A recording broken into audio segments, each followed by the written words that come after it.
any industry is exposed to tremendous liabilities from their operation. And there's no way that I'm going to know all these things. Unfortunately, the way we learn them is usually because we get sued or somebody gets hurt, and it's all hindsight.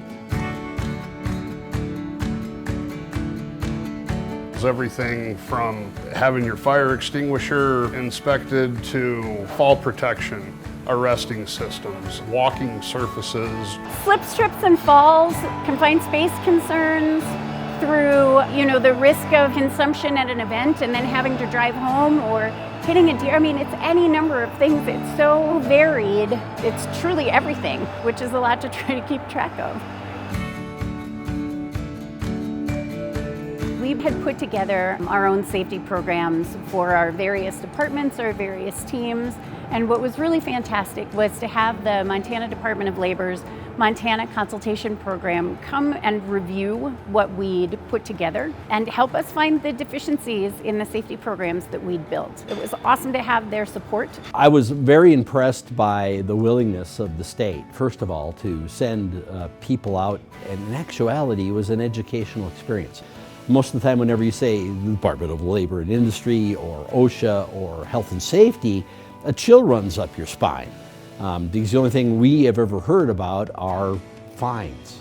You hear folks from time to time wary of inviting folks in who have, audit capabilities because that's scary and somehow they're going to expose failure and this is going to create a whole bunch of additional expense or challenge for a business. And really, it's just not the case.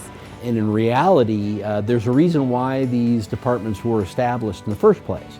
If you're struggling with safety, if you're not struggling with safety, a fresh set of eyes into your program is absolutely invaluable. They have the background and training to look for these things that we may not see. And they help us to fix that sort of stuff and to keep people safe. So as a business owner, my first and foremost responsibility is to take care of my people on my team. I believe that it's my job to make sure that everybody goes home at night in the same number of pieces they showed up in the morning.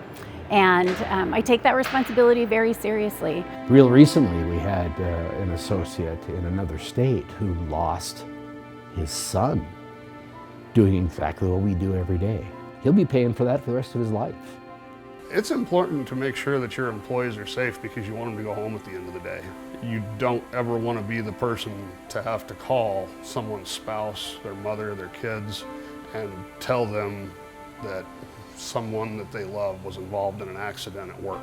Not only did they help point out the deficiencies in the safety program that we'd put together, but they took it a step further and gave us templates for all that we needed in terms of rebuilding those weak areas of our program so that we'd have a really robust safety program. And it's our highest responsibility to our team, and they helped us get there. This program, number one, it helps employers to keep people safe, but it also helps with the financial impact because the safer that your people are, the less your insurance costs. It's just a win-win situation. It's a free program, and even just in tiny little findings, had this been a full OSHA audit that we were undergoing, there were probably $50,000 or more in just little things that we were unaware of or that we had missed.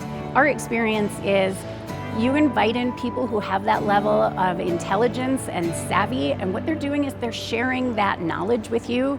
They're not coming with a hammer to punish. They're coming in to educate and to elevate. And by bringing that mindset that we get to be partners in safety and in good decision making together, it really removes all of that risk and fear. I encourage people to put down that mindset and to make phone call, to reach out and to invite that experience, because truly that's a much safer, healthier way for all of us to go.